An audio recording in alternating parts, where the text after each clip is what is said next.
Talk. I'm Chris. This is going to be an NHL edition, and this is the push for the playoffs. And the playoffs are pretty much upon us, and we're looking at seeding. The Central is already wrapped up, and seeding is going to remain almost the same. Carolina is going to be playing Nashville, and Florida and Tampa will be playing one another, and it just depends on who's going to end up with home ice. So when it comes to the East, we have the Pittsburgh Penguins atop the division with 77 points. The Washington Capitals are in second with 75. Penguins are done for the season. Even if the Capitals tie the Penguins with 77 points, the Penguins have owned the Capitals this year, and they own the head-to-head season series record.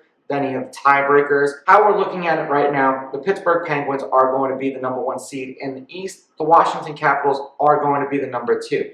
Now what we have is between the 3 and the 4. And this is where it can get interesting because now, who plays the Penguins? Who plays the Capitals? The New York Islanders have 1 game remaining. They have 70 points. And the Boston Bruins have 2 games remaining, and they have 71 points. So they're 1 point ahead with 2 games to go. If the Bruins go 0-2, Islanders will end up with the 3 seed and end up playing the Capitals. And the Bruins would end up as the 4 playing the Penguins. So this is going to be who is going to play who. And if you're the Islanders or you're the Bruins, which team would you rather play? Would you rather play the Washington Capitals without Alex Ovechkin? Or would you like to play the head of the division, Pittsburgh Penguins, with pretty much a full squad? No one is going to go out and deliberately lose games. And there's only, like I said, 1 game remaining for the Islanders.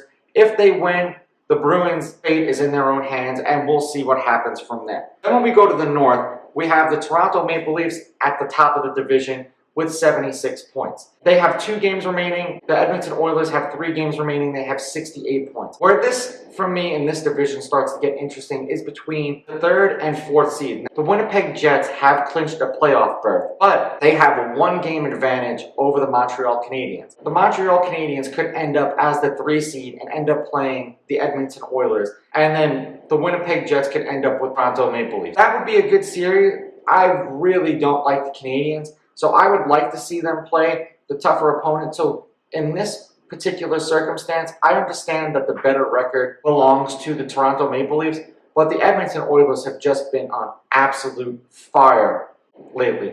I know the Maple Leafs have been on fire as well. The Maple Leafs are 7-1-2. The Oilers are 7-3. Seeing Canadians play a team like the Maple Leafs and getting eliminated by the Maple Leafs would probably be a little bit more harsh for Montreal Canadiens fans, but I think that the Canadians will end up leapfrogging the Winnipeg Jets. But when we get to the strength of schedule, that's where we'll go. And then we have West. VGK is atop the division with 80 points. They have 2 games remaining. The Colorado Avalanche have 3 games remaining, and they have 76 points. The Wild have 75, and the St. Louis Blues have 57. If the Avalanche win out and the Knights lose out, the Avalanche will end up with the 1 seed. I don't see that happening, but stranger things can happen.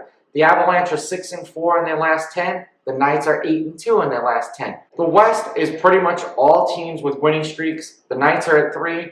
The Avalanche and Wild are at 2. And the Blues are on a 3-game losing streak. So let's go to the strength of schedule for the NHL. And the team with the toughest remaining schedule will be the San Jose Sharks because they have the Golden Knights. But most of these teams have 1 game remaining. Tampa plays Florida, so that will determine who plays who and who gets home ice advantage in Central.